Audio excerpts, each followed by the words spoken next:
Xitoy har vaqtdagidek bu qitim Birlashgan Davlatlar Tashkiloti Kishilik huquq oliy komissarligi e'lon qilgan Uyg'ur kishilik huquq doklatiga qarshi chiqdi.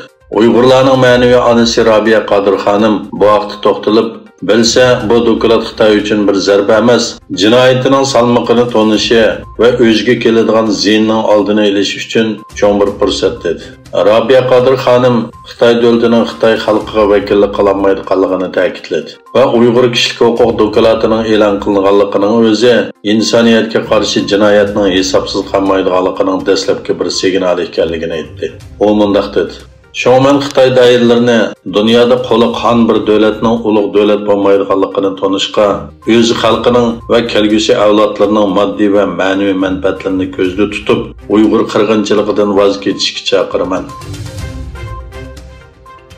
Amerika oldingi juma kuni Tayvanga Xarpun paraxotiga qarshi boshqarilgan bomba va Sidewinder qisqa masofali havoga qo'yib berilgan boshqariladigan bombani o'z ichiga olgan 1 milliard 100 million dollar qimmatidagi boshqarilgan bomba setishni tasdiqlagandan keyin Xitoy buningga signal qaytardi. Xitoyning Washingtondagi bosh elchixonasining bayonotchisi Liu Fenyu Amerika Tayvanga boshqarilgan bomba setishni tasdiqlashni darhol bekor qilish kerak dedi. Hong Kong alayda ma'muriy rayonida Xitoy virusi bilan yuqumlanuvchilarning soni shiddat bilan davomlashmoqda. Saqliq saqlash markazining bayonotiga qaraganda, yaqinqi 24 soat ichida shaharda 10.683 yuqumlanuvchi bayqalgan bo'lib, buning 193 nafari tashqi manbadan kelgan. Taxminan 7.300.000 nufusi bor bu shaharda avgustning 5-dan boshlab eshiyotgan kundalik kasalliklarning soni yaqinqi 3 kunda 10.000 dan oshib ketdi.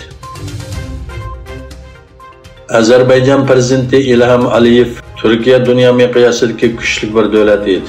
Azerbaycan prezidenti İlham Aliyev İtaliya gazetining ziyoratini qabul qilganda Türkiye Azerbaycan munosabatini baholadi. U 2. Qarabağ urushidan keyin ikki davlat munosabatining texnik kuchayganligini ta'kidladi. Qozog'istonning Kostanay rayonida 3 kun davomlashgan o'rmon o't ofati sababidan jiddiy holat e'lon qilindi. Egilishicha Kostanay o'lkasidagi o'rmonlik rayonidagi o't ofati atrofdagi yezlarga tarqalganlikdan bir odam qazo qilgan, 10 odam yaralangan, 108 uy butunlay kuyib ketgan. Amerika va G'arb davlatlari Xitoyga Uyg'urlarni majburiy emgak sog'inligi sababli embargo yurgizgan bo'lsa-mu, lekin Amerika talla bozorlari va to'rda setish savdogarlarining Xitoyning Sharqi Turkistonda majburiy emgak vositasi bilan ishlab chiqargan chilonlarni davomli setayotganligi ma'lum bo'ldi. Uyg'ur kishilik huquq to'ri dushanba kuni Uyg'ur majburiy emgak mevalari Amerika milishmonlar do'konidagi cheklangan mahsulotlar temisida bir parcha doklat e'lon qildi.